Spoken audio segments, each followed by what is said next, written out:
امریکہ اور اسرائیل کے ایران پر حملے جاری، امریکی سب میرین نے بحر ہند میں ایرانی جنگی جہاز ڈبو دیا۔ امریکی وزیر دفاع کی تصدیق، جہاز بھارت سے انٹرنیشنل فلیٹ ریویو ملان بحری مشق میں شرکت کے بعد واپس آ رہا تھا۔ ایرانی میڈیا کے مطابق 5 روز میں شہادتوں کی تعداد 1045 ہو گئی۔ سربراہ ایرانی نیشنل سیکیورٹی کونسل علی لاریجانی نے ایکس پر لکھا کہ مسٹر ٹرمپ، امام خامنائی کی شہادت کی آپ کو بھاری قیمت چکانا پڑے گی۔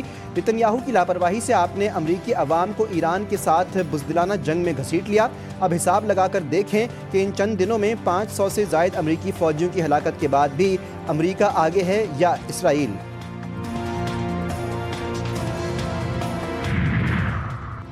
بھارت دھوکہ دہی سے باز نہ آیا، ایران کی پیٹھ میں چھرا گھونپ دیا۔ انٹرنیشنل فلیٹ ریویو میں شریک ایرانی بحری جہاز آئرس ڈینا کو زبردستی نکالنے کے بعد اس کی خفیہ لوکیشن امریکہ اور اسرائیل کو فراہم کی۔ ایرانی درخواست کے باوجود جہاز کو قیام کی اجازت نہ دی گئی اور جبراً بھارتی حدود سے نکال دیا گیا۔ بھارتی اطلاع پر امریکی آبدوز نے سری لنکا کے قریب ایرانی بحری کا جنگی جہاز ڈبو دیا۔ بھارتی بحریہ خاموش تماشائی بنی رہی۔ سری لنکن نیوی نے ڈوبتے جہاز کو بچا کر زخمیوں کو ریسکیو کیا۔ اور عرفان رمضان میں روحانیت، علم اور محبت الہی کا حسین امتزاج۔ جی ٹی وی نیوز کی رمضان ٹرانسمیشن کی ناظرین میں مقبولیت۔ ثنا خواں فرحان علی وارث ٹرانسمیشن کے میزبان، شیف گلزار نے بنانا سکھائے مزے مزے کے پکوان۔ ٹرانسمیشن میں خصوصی پروگرام کے میزبان محمد ولید شیخ۔ علماء کرام کی شجرکاری اور صفائی ماحول کی حفاظت ہماری ذمہ داری کے موضوع پر گفتگو۔ حمد و نعت خوانوں کے خصوصی کلام۔ خصوصی افطار ٹرانسمیشن روزانہ دوپہر 1 بجے سے افطار تک، صرف جی ٹی وی نیوز پر۔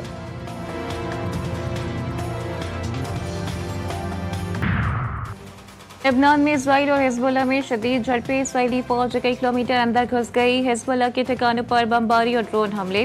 حزب اللہ نے اسرائیلی ٹینک تباہ کر دیے، مقبوضہ علاقوں پر راکٹ داغ دیے، فوجی تنصیبات پر ڈرون حملے، 5 اسرائیلی فوجی زخمی۔ اسرائیل کی بیروت میں ایرانی سفارت خانے کو نشانہ بنانے کی دھمکی، حملہ کیا تو پوری دنیا میں اسرائیلی سفارت خانوں کو اڑا دیں گے، ایران نے خبردار کر دیا۔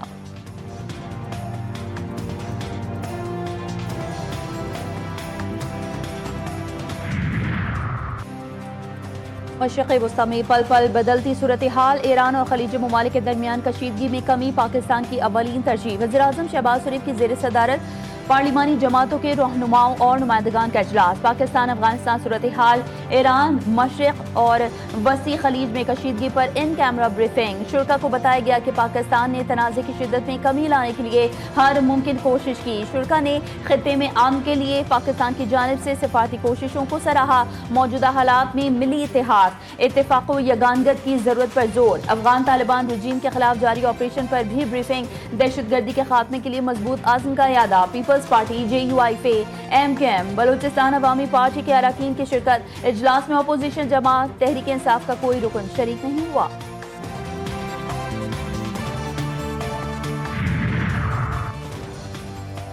تہران میں ایرانی سپریم لیڈر آیت اللہ خامنائی کا تعزیتی اجتماع ملتوی۔ غیر معمولی ہجوم کے خدشے کے باعث منتظمین نے تقریب کے التوا کا اعلان کیا۔ 3 روزہ عوامی الوداعی تقریب تہران کی گرینڈ مسلح مسجد میں ہوگی۔ نئی تاریخ کا اعلان بعد میں کیا جائے گا۔ سپریم لیڈر کی تدفین مشہد مقدس میں ان کے دادا کے پہلو میں کی جائے گی۔ نماز جنازہ نئے سپریم لیڈر پڑھائیں گے۔ آیت اللہ سید علی خامنائی کے بیٹے مجتبی خامنائی سپریم لیڈر کے مضبوط امیدوار۔ اسرائیلی وزیر دفاع اسرائیل کیٹس نے دھمکی دی ہے کہ خامنائی کے ہر جانشین کو نشانہ بنائیں گے۔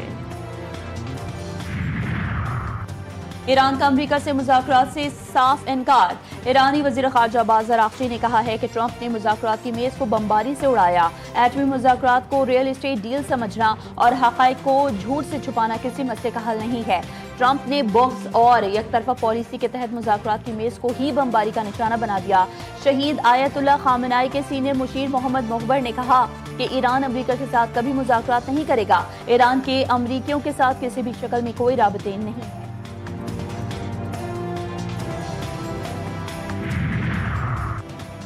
ایران نے ٹرمپ کو مارنے کی کوشش کی، امریکی سیکرٹری دفاع کا دعویٰ۔ پیٹ ہیگسیت کی ایرانی بحری جہاز کو امریکی آبدوز سے نشانہ بنائے جانے کی تصدیق۔ امریکی وزیر دفاع جنرل ڈن کین نے کہا ہے کہ ایران میں اپنی جنگ جیت رہے ہیں، ہم خطے میں مزید فوج بھیج رہے ہیں۔